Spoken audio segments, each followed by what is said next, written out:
नमस्कार। आज हम वैशाख मास का महात्म्य जानेंगे। कल से वैशाख मास चालू हो रहा है। न माधव समो मासो न कृते न युगम समम न च वेद समम शास्त्रम न तीर्थम गंगया समम। जैसे हम श्रावण मास को महत्व देते हैं, वैसे ही वैशाख मास का भी बहुत महत्व है। युगों में सत्य युग है। वेदों के समान कोई शास्त्र नहीं है, गंगा जी के समान कोई तीर्थ नहीं है, वैसे ही वैशाख मास के समान कोई मास नहीं। ब्रह्मा जी ने इस मास को सर्वोत्तम और उत्तम मास कहा है और उसे माता की उपमा दी है। जैसे माता अगर बालक कोई चीज मांगता है तो उसे तुरंत वह देती है, वैसे ही यह माता इस मास को माता का स्वरूप दिया है। जीवों का अभिष्ट फल प्राप्त करने के लिए यह मास उत्तम है। प्रणव में जैसे ओम है, वृक्षों में कल्प वृक्ष है, धेनु में जैसे कामधेनु है, तेजो में सूर्य है, धातु में सुवर्ण है, वैसे ही वैशाख मास उत्तम और श्रेष्ठ है। इस मास में सूर्योदय से पहले स्नान करना चाहिए। शेषशाही भगवान विष्णु को यह बहुत प्रिय है। क्या करना चाहिए इस मास में, क्या फल मिलता है क्या करने से, यह हम जानेंगे। जलदान का बहुत महत्व है।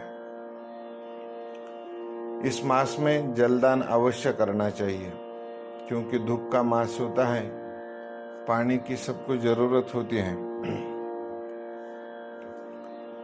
जलदान करने में अगर कोई असमर्थ हो तो वो दूसरे को निश्चित ही प्रबोध करे कि आप जलदान कीजिए और उसको जलदान का महत्व बताना चाहिए। वैशाख मास में यात्रियों के लिए प्यायु खोलना चाहिए और जो जलदान करता है वह विष्णु लोक को प्राप्त होता है। देवता, पितर, ऋषि, इनको यह जलदान करने वाला अत्यंत प्रिय होता है। इस जलदान से ब्रह्मा, विष्णु, शिव आदि देवता संतुष्ट हो जाते हैं। इस मास में क्या दान करना चाहिए? छाता दान करना चाहिए, पंखा दान करना चाहिए, शीतल जल प्रदान करना चाहिए। शीतल जल अगर आप किसी को प्रदान करते हैं तो वह 10,000 राजसूय यज्ञों का फल हमें प्राप्त कर देता है। वस्त्र भी दान कर सकते हैं।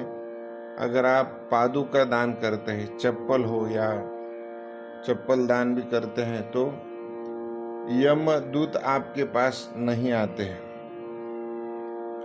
धर्मशाला भी आप बना सकते हैं, उसका पुण्य बहुत सारा पुण्य कहा गया है।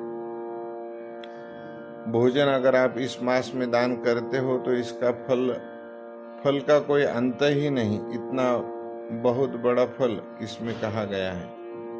वैशाख मास में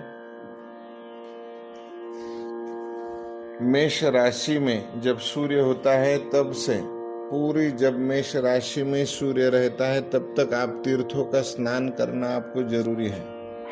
अगर यह स्नान आप करते हैं तो आपका 7 जन्मों का पुण्य आपको प्राप्त होता है।